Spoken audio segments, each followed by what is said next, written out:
You will never be great if you believe in limits. You have probably heard this many times before. Do you believe it? I believe in that. Why? Because I haven't experienced it. This is my story in 2018.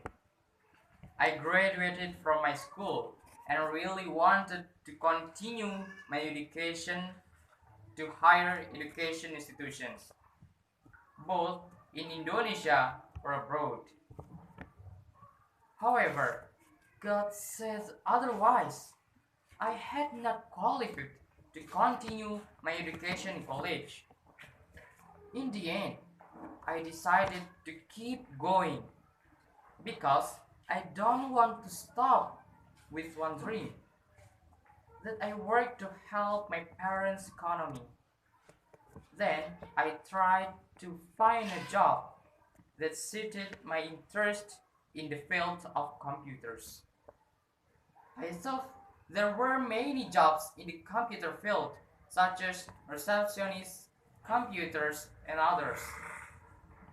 But again, God said differently. I was not accepted by any company that require employees in computer field.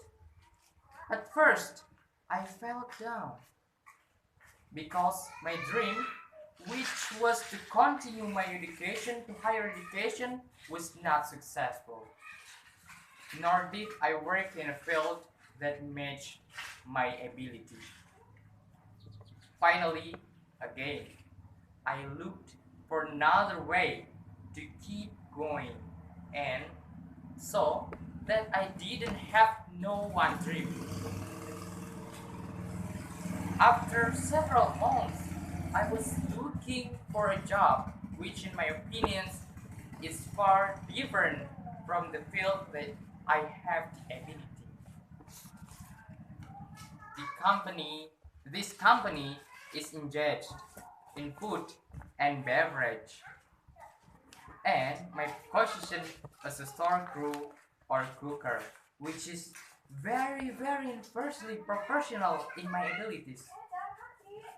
In the in the field, namely in the field of computers.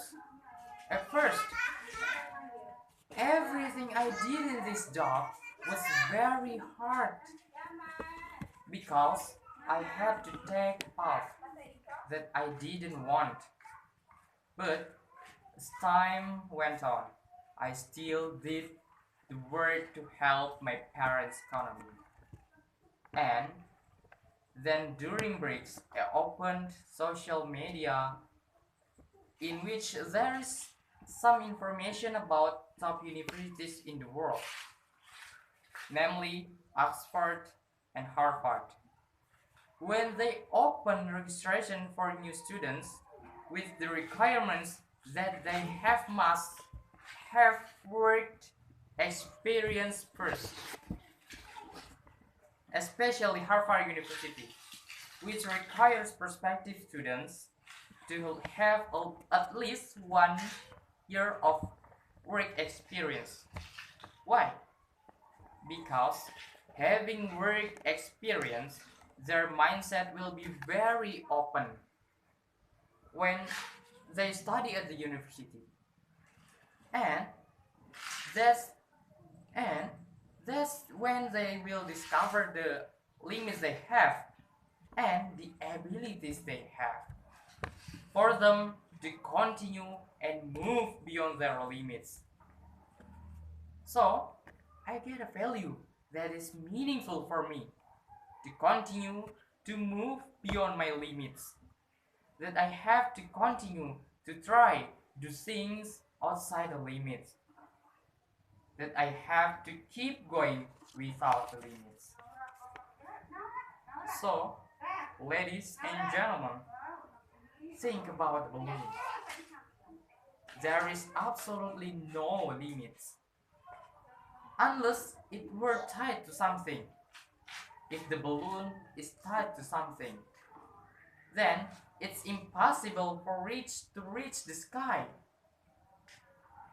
That the only limitation a balloon has, the same thing can be compared to you and your life. You are limitless, just like the balloon. Your limitation is not visible. You are not tied down like the balloon. So, the only thing that ever stops you from reaching the sky is yourself. If you limit yourself, if you settle for less than your worth to fit into this world, you will never reach the highest. You will never be great if you believe in limits. If no one has done it before, you can be the first to take it. So, dream big, work hard, never quit. You can if you think you can.